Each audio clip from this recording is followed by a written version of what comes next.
Baiklah, pagi ini saya bersama Cak Warsito.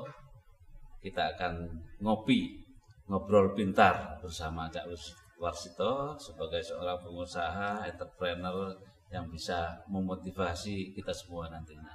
Semangat pagi, Cak Warsito. Selamat pagi. Wah, alhamdulillah. Ini kelihatan. Alhamdulillah.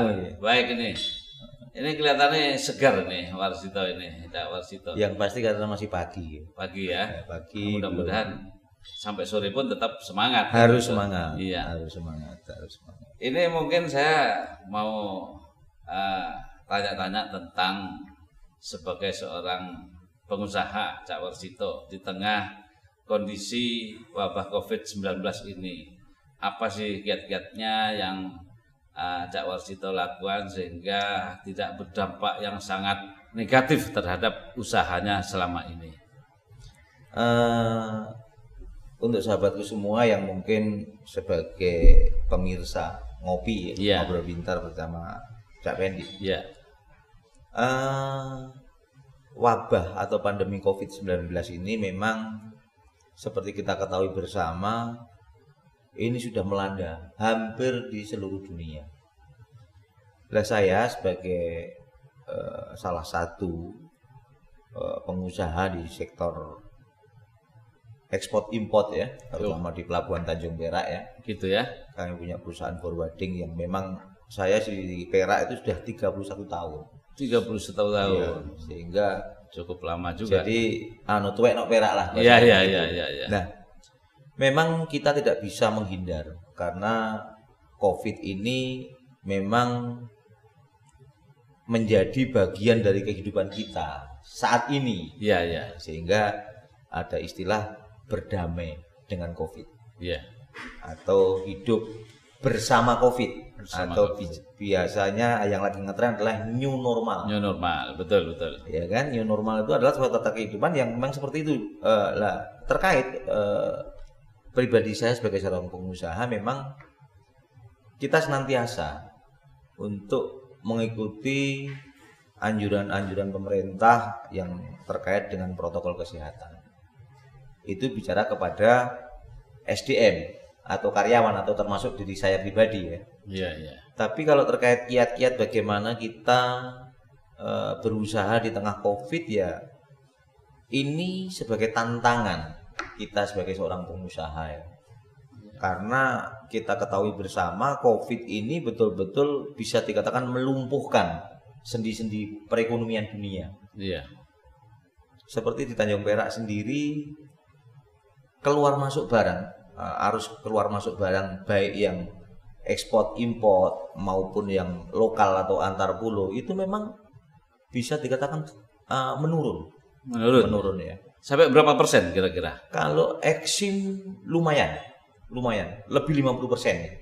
Tapi kalau untuk antar pulau mungkin kisaran 25 sampai 30% ya, karena antar pulau itu kan banyak di kargo-kargo yang sifatnya itu termasuk dalam kebutuhan pokok ya. Iya. Misalnya gula, beras, minyak goreng dan itu masih relatif stabil ya. Iya. Bahkan ada beberapa item yang cenderung meningkat karena mungkin orang-orang di sana yang mungkin jauh dari produsen itu juga mungkin dia malah menstok, menyimpan. Ya, jogo-jogo lah dalam bahasa Surabaya. Nggak bisa membeli selanjutnya gitu ya. Bukan nggak bisa, mungkin ketakutnya gak ono kentean. Kentean barang gitu ya. Itu ya. Iya. Terus beberapa bulan yang lalu mungkin sempat berhenti atau masih tetap jalan saat PSBB mungkin ya. Kalau berhenti saya rasa nggak mungkin ya. Tapi memang lebih kepada penurunan aktivitas, bahkan pada saat puncak daripada pandemi ya, PSBB di seluruh sektor, di seluruh daerah, sektor logistik itu masih mendapatkan izin untuk masih tetap jalan, tetap beraktivitas, karena logistik ataupun angkutan itu sebenarnya kan bagian daripada distribusi. Iya. Iya kan? Kalau sampai distribusi berhenti, bagaimana konsumen untuk mendapatkan produk daripada suatu pabrikan. Misalnya ilustrasinya begini Pak Effendi. Surabaya ini kan masyarakatnya akeh. Iya, iya. Tiap hari perlu makan. Dan rata-rata yang dimakan juga beras. Iya, betul. Pertanyaan saya, opo ya Surabaya kayak sawai kan ya tidak? Tidak. Nggih kan? Iya, betul. Lah, untuk membawa beras dari pabrik beras atau dari pengusaha beras atau dari produsen beras sampai kepada konsumen yang akan menanak nasi menjadi dari beras menjadi nasi, itu kan juga perlu proses distribusi. Iya, betul. Itu bagian daripada usaha kami. Iya. Jadi ekspedisi ini punya apa? Yang cukup bagus ya. Artinya kalau ekspedisi ini nggak jalan berarti akan lumpuh total berarti ya. Bisa dikatakan demikian ya. Iya, iya. Akan tetapi kami sebagai pengusaha itu kan tidak memanfaatkan kondisi untuk, mohon maaf ya, Iya. untuk memaksimalkan ataupun mencari keuntungan yang sebesarnya tidak. Karena Iya. bagaimanapun juga, karena ini sifatnya wabah ya, otomatis pengusaha juga dituntut bagaimana dia punya empati. Empati. Iya kan? Bagaimana kita punya sikap. Bagaimana kita istilahnya ya dengan tanda kutip ayo podo ngrasakno. Iya, iya, iya. Jadi tidak terlalu memberatkan, ya, namun ya tetap tetap ada lah namanya orang bisnis yang boleh untung. Profit ada tapi ya, normal gitu ya. Iya, gitu. Iya. Iya. Kalau ini selama ini Cak Warsito kan di pengusaha yang jelas sudah oke, gitu. Di politik juga bahkan oke juga saya melihat ini pergerakannya Cak Warsito ini beberapa kali dan komunikasinya sangat luar biasa menurut penilaian saya gitu. Harapan Cak Warsito di kota Surabaya ini yang melihat fenomena begitu tinggi COVID-nya termasuk Jawa Timur barangkali bisa menginspirasi kepada masyarakat kota Surabaya sehingga COVID ini bisa menurun di kota Surabaya khususnya, Jawa Timur pada umumnya. Barangkali kiat-kiatnya kita misalkan harus seperti apa gitu Cak Warsito.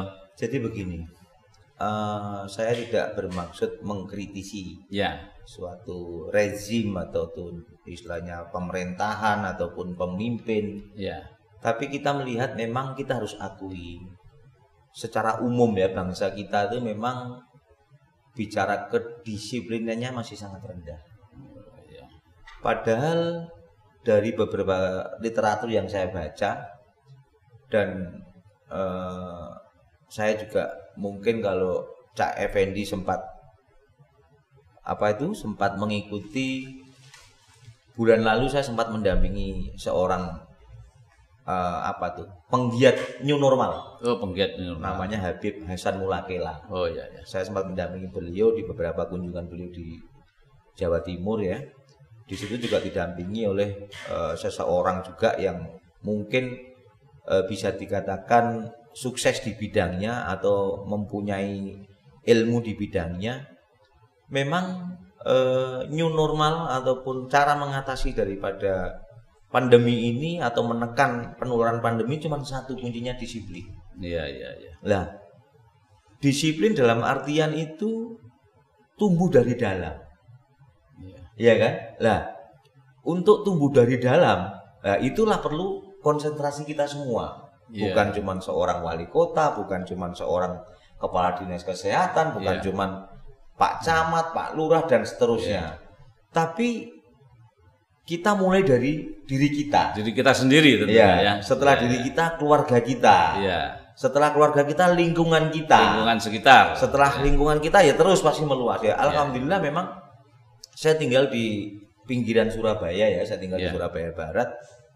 Memang bisa dikatakan alhamdulillah di tempat kami juga bebas dari itu. Mudah-mudahan untuk kedepannya juga seperti itu. Dengan cara apa? Memang kebetulan kita di lingkungan itu ya Pak RT semuanya rajin. Kita melakukan penyemprotan disinfektan ya. Betul. Dan kita juga menghimbau kepada seluruh warga untuk di luar pagar diwenehi tempat cuci tangan yang kita pakai sabun dan terusnya masker juga kita pikirkan. Jadi ini membantu tugas daripada pemerintah sebenarnya. Nah, terkait harapan Mas Effendi ya, memang saya nggak memungkiri walaupun hari ini saya sudah pasif ya, non aktif dari kepengurusan partai.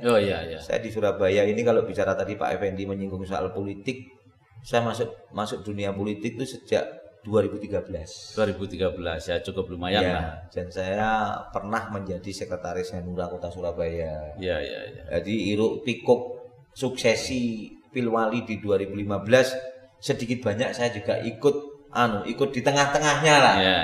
Ya kan? Terus saya sampai ke sekretaris Hanura Jawa Timur, bahkan sebagai pribadi bukan bermaksud menyombongkan diri, saya sempat juga bertarung sebagai calon wali kota di Kota Mojokerto.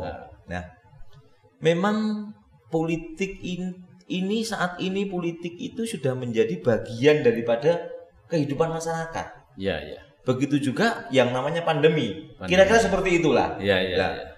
Harapan kita kepada penerus daripada pemerintahan yang sekarang, karena pemerintahan kan dibatasi di Indonesia ini.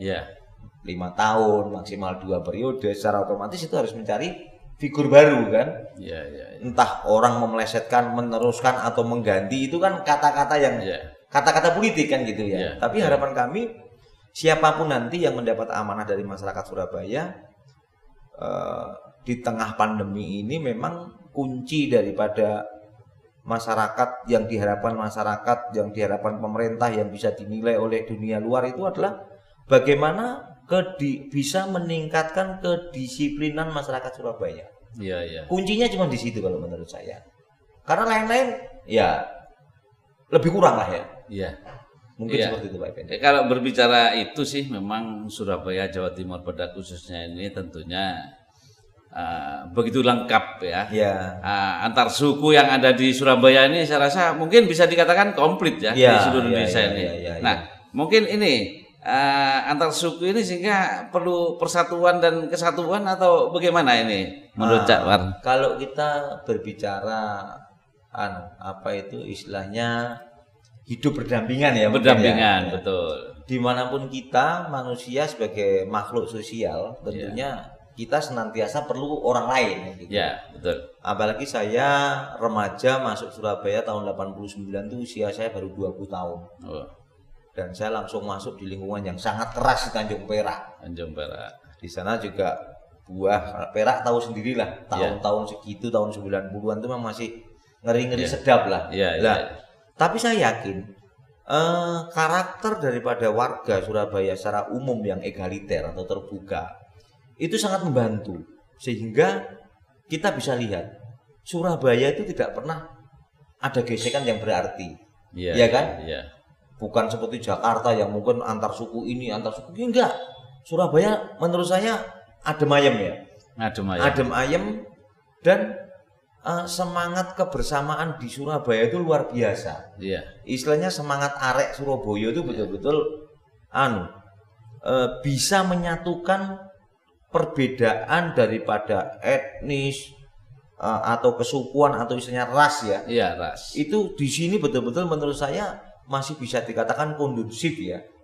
Karena mungkin karena jiwa keterbukaan dan karena kita merasa sama-sama memiliki Surabaya. Jadi gak ono istilahnya mohon maaf ono kompleke khusus dulur-dulur Madura, di sana Batak enggak. Saya melihat di Surabaya luar biasa. Dalam arti ini suatu modal dasar ya. Yang tidak dimiliki oleh kota-kota besar lain. Iya kan? Betul. Karena Surabaya itu memang masyarakatnya heterogen. Sebagai metropolitan kedua mungkin ya. Betul. Kalau saya melihat begini, Cak Pendi ya. Oke, Jakarta memang besar. Tapi di sana itu ada berapa wali kota? Ada 5 wali kota di Jakarta itu. Banyak. Ada Jakarta Utara, ada Jakarta Timur, ada Jakarta Barat, ada Jakarta Pusat, dan ada Jakarta Selatan. Jangan dipandang Jakarta sebagai satu kota seperti itu, enggak, wali kotanya 5. Mungkin paling besar Surabaya ini ya. Saya bilang seperti itu. Karena 31 kecamatan, bayangkan ya. 100 65 kelurahan. Ya, betul. berapa Itu. ribu RT. Ya, Iya lebih kan? besar. Iya kan kalau Surabaya. kita melihat Betul. dan wali kotanya cuma siji loh. Iya, itu. Iya kan? Ya, sehingga bisa dirasakan oleh semua Ya, pihak. jadi kan? sorone kroso gitu. Iya. Gitu. Terus ini pesan yang terakhir nih Mas Warsito kepada masyarakat Kota Surabaya, yang mana Surabaya ini sebagai barometer dalam semua hal ya mungkin ya, termasuk pergerakan, politik dan lain sebagainya. Surabaya dan Jawa Timur pada khususnya dikatakan barometer untuk ke nasional. Ini pesan Mas Warsito secara umum termasuk menghadapi Pilwakot 9 Desember nanti, mungkin apa kira-kira yang bisa mengademkan Surabaya ijo royo-royo gitu loh. Matur nuwun. Jadi kanggo dulurku kabeh warga Surabaya yang mungkin menyaksikan channelnya Cak Pendi ini, Nggih. kita harus sadar diri bahwasanya kerukunan, persatuan dan kebersamaan itu sesuatu yang memang harus kita nomorsatukan. Iya. Kalau terkait Pilwakot ataupun Pilwali, kalau perbedaan pilihan itu hal yang wajar karena itu merupakan bagian daripada demokrasi. Iya. Nah, pesan saya untuk masyarakat semuanya dan termasuk diri saya pribadi, beda oleh tapi kudu sepakat, sepaham, eling bahwasanya kita semua itu warga Surabaya. Iya. Yang senantiasa mendahulukan kebersamaan, kerukunan dan gak ono islahe arek Surabaya iso dipecah belah. Saiki ya. gak zamane. Ya. Kira-kira Jadi, seperti itu. dari manapun asalnya, Iya. kalau tinggal di Surabaya, Yo, berarti harus menjaga kota Surabaya, Betul. gitu ya. Jogo Surabaya lah. Iya. Kita pertahankan betul kesatuan dan persatuan itu. Dan membantu program-program pemerintah yang positif tentunya. Pastinya seperti itu karena Ya. kita bagian daripada masyarakat Surabaya. Gitu. Mungkin ada hal lain yang mau disampaikan, Cak Warsito? Saya rasa enggak lah karena bicara terkait masalah kondisi hari ini itu kan kita juga belum membayangkan Mas ini Ya. di luar obrolan lain ya. Bagaimana pelaksanaan Pilwali di tengah pandemi. Iya. Ini kan sesuatu pengalaman yang baru juga. Baru, betul. Ya kan mungkin bukan cuma sebagai warga selaku pemilik hak suara ya. Iya. Penyelenggarannya pun juga mungkin ya mikir. Iya. Masih Bagaimana cara kampanyenya? belum pengalaman kan? Ya pasti kan. Iya. Piye mosok kampanye melalui Zoom. Nah, kan Zoom, ini ya. kan atau melalui bukan tatap muka langsung. Wong kadang-kadang masyarakat kan saiki ngene, Cak. Lek kita ngomong guyonan Cak ya, iki Iya, masyarakat iya. pinggiran. Iya, ya. iya. Ojo sampai tuku kucing dalam karung. Ya, betul. Iya kan? Ketemuan iso dibujui apa meneh gak ketemu. Nah, Kan ngono kan? Iya. Betul gak ya Pen? Betul. Loh, padahal salah kita memilih konsekuensinya 5 tahun. Iya. Makanya ya kudu hati-hati betul. Kenalilah orang yang akan menjadi pemimpin Anda. Dan jika ada salah satu warga yang tidak memilih, kira-kira menurut Cak Warsito apa konsekuensinya dia? Ya memang kadang-kadang orang berbicara orang itu kan belum bisa membedakan mana yang hak dan mana yang kewajiban. Iya. Ya kan? Kenapa orang boleh nggak milih? Katanya saya kan punya hak pilih. Hak itu kan terserah aku tak pakai atau tidak. Ya. Padahal sebenarnya hak memilih itu menjadi kewajiban kita Ya, untuk memilih. memilih. Karena dengan kita melakukan memanfaatkan hak pilih kita, menggunakan hak pilih kita berkewajiban dan bertanggung jawab terhadap pilihan kita. Iya. Misalnya aku baca Pendi sa RT misalnya. Iya. Aku milih Cak Pendi sebagai ketua RT. Ono apa-apa Cak Pendi, aku ya harus ikut bertanggung jawab. Betul. Wong aku memberikan amanah kepada Cak Pendi kok. Iya. Dan saya pasti juga akan menggalang tonggo kiri kanan. Cak War, sapa RT sing paling apik? Cak Pendi ae lah. Kan aku Iya. pasti akan seperti itu. Berarti jika saya tidak melakukan hak pilih saya, nantinya juga mungkin kurang pas kalau mengkritisi ketika ada pemimpin baru kan, karena nggak ikut andil kan gitu. Makanya ya mohon maaf ya kalau karena saya sebagai warga yang tadi Mas Wendy dari depan kita udah coba kupas sedikit, background saya juga pengusaha dan saya juga istilahnya masuk di dunia politik ya. Iya. Kita boleh menyuarakan apapun juga, tapi kita harus bertanggung jawab terhadap apa yang kita sampaikan. Iya. Misalnya kita mengkritisi, oh itu salah. Lah kalau kita sudah bisa menunjuk salah, kita harus tahu mana yang benar. Iya. Minimal kita bisa memberikan contoh. Ya. Misalnya Cak Wendy ojo rokokan, lah awak dhewe ngebul. Kan itu sesuatu yang menurut saya ambivalen lah dalam bahasanya kan begitu. Ya walaupun pilihan kita nanti tidak jadi atau tidak duduk, ya. Tapi kita hukumnya wajib untuk mendukung kepada yang sudah terpilih kan mungkin. Harus begitu dan sekarang kita sudah dikasih contoh. Ya. Pada saat Pilpres kemarin, bagaimana yang namanya polarisasi masyarakat ini. Ya. Sing kono itu mungkin cebong, sing kene kampret, ya betul nggak? Betul. Sing kono 01 kene 02. Ya. Tapi begitu pasca pengumuman KPU, ya kan? Yang kalah memberikan ucapan kepada yang menang. Terus akhirnya dengan jiwa kebangsaan yang tinggi, yang kalah masuk kepada kabinetnya Pak Jokowi, kan semua selesai. Selesai. Iya kan? Loh, kalau tingkat nasional bisa begitu, Surabaya kudu iso ngono. Gitu ya. Iya. Iya lah. Jadi betul nggak? Ikuti yang dari atas. Loh iya no. Ya, karena kan kita harus berbicara ojo sampai kalah Surabaya rek. Iya kan? Betul. Oleh gegeran, oleh gontokan, oleh beda pendapat. Tapi begitu wis mari ya wis. Ya, ayo kumpul maneh. Oke. Kira-kira seperti itu Pak. Itu ya. Mungkin itu sementara. Oke. Matur nuwun. Terima kasih atas waktunya sehingga dapat mengisi kegiatan kami di podcast ini. Saya sendiri juga terima kasih. Ya. Dalam artian Pak Effendi udah berkenan. Iya, siap. Dulin di kantor lah. Iya. Ala kadarnya tuh gue banyu putih. Hidup sehat lah.